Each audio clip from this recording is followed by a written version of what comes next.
Fala pessoal, tudo bem? Eu sou Alexandre Ambrosin, esse é o canal Apollo Fisioterapia e esse é seu Minutos de Leitura do canal Apollo Fisioterapia. Esse é o terceiro vídeo que eu estou fazendo, onde nós estamos lendo o capítulo Estruturas e Função do Livro do Oeste. Já fiz outros 2 vídeos aqui no canal, então se você não assistiu ainda, recomendo que vá lá, leia, assista o primeiro e o segundo vídeo e depois continua esse vídeo aqui com a gente. Não esquece de curtir os vídeos do canal Apollo. Não se esqueça aí também de dar uma força para a gente se inscrever no canal. E se você apertar o sininho, você vai receber notificações de que novos vídeos estão aqui no canal Apollo Fisioterapia.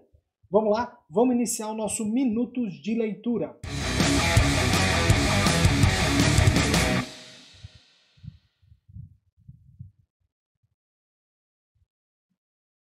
Bom, pessoal, vamos lá então. Como nós sempre fazemos, nós vamos iniciar o cronômetro aí, vamos ficar aqui em torno de 3 a 5 minutinhos falando um pouquinho.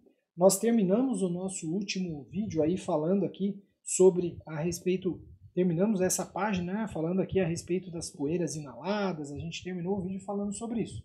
E agora eu vou iniciar nosso cronômetro aqui, nós vamos continuar a leitura. Então vamos lá, ó.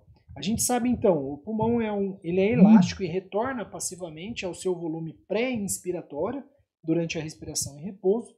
Ele é notavelmente fácil de estender, fácil de expandir. Por exemplo, em uma respiração normal de cerca de 500 ml, requer uma pressão de distensão de apenas 3 centímetros de água, o que mostra a complacência muito boa do pulmão, né? Em contraste, um balão de uma criança, uma bexiga, pode necessitar de uma pressão de até 30 centímetros de água para gerar o mesmo volume. Então o pulmão é muito complacente de fato. A pressão necessária para mover o gás através das vias aéreas também é muito pequena, então para vencer a resistência da via aérea. Durante uma inspiração normal, uma taxa de fluxo de apenas 1 litro por segundo requer uma queda de pressão ao longo da via aérea de menos de 2 centímetros de água. Então, para gerar esse fluxo de 1 litro por segundo, 2 centímetros de água. Compare-se com um cachimbo de um fumante que necessita de uma pressão de cerca de 500 centímetros de água para gerar a mesma taxa de fluxo. Muito bem, vamos agora, né, falar sobre os vasos sanguíneos e o fluxo, como é que é o fluxo aí nos vasos sanguíneos, né? Então, os vasos sanguíneos pulmonares, eles também formam uma série de tubos que se ramificam a partir da artéria pulmonar até capilares e de volta para as veias pulmonares. Inicialmente, as artérias, veias e brônquios correm juntos, mas ao aproximar-se da periferia do pulmão, as veias afastam-se para passar entre os lóbulos, enquanto as artérias e os brônquios viajam para os centros dos lóbulos. Os capilares formam uma rede densa de nas paredes dos alvéolos, uma rede densa, então ele envolve todos os alvéolos. O diâmetro de um segmento capilar é cerca de 10 micrômetros, apenas suficientemente grande para um eritrócito, né, para passar uma célula sanguínea. Os comprimentos dos segmentos são tão curtos que a densa rede forma uma lâmina quase contínua de sangue na parede do alvéolo, um arranjo muito eficiente para a troca, ou seja, muito vascularizada, portanto, para a troca. As paredes alveolares não são frequentemente vistas de face, como observado aqui, ele cita a figura 1.6. O corte transversal microscópico fino, usualmente, que é a figura 1.7, a figura que está aqui à direita da nossa tela aí, mostra os eritrócitos nos capilares e dá ênfase à enorme exposição do sangue nos gases alveolares, com apenas a delgada barreira sangue-gás interveniente, né? Então veja, olha que interessante, né? Vocês observem que os eritrócitos passando aqui, então essa imagem seria do alvéolo e o eritrócito passando em volta dessa rede capilar, portanto mantendo uma grande área de troca, né? Eu vou continuar até nós chegarmos a 5 minutinhos aqui para a gente andar um pouco mais com esse capítulo então. A artéria pulmonar, ela recebe o débito total do coração direito, né? Então a artéria pulmonar recebe o volume de ejeção do coração direito, mas a resistência do circuito pulmonar é muito pequena, espantosamente pequena. Uma pressão média na artéria pulmonar é de apenas 20 centímetros de água, cerca de 15 milímetros de mercúrio, é necessária para que o fluxo de sangue nessas artérias seja de 6 litros por minuto. O mesmo fluxo através de um canudo de refresco necessitaria de 120 centímetros de água. Então, mostrando aí a baixa resistência do sistema vascular pulmonar.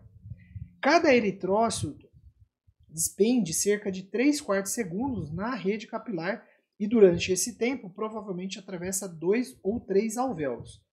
Tão eficiente é a anatomia para a troca que esse breve tempo é suficiente para equilibrarmos, para o equilíbrio virtualmente completo do oxigênio e do CO2, do dióxido de carbono, entre o gás e o alvéolo, entre o gás alveolar e o sangue capilar. Então, em 3/4 de segundo, isso já é suficiente.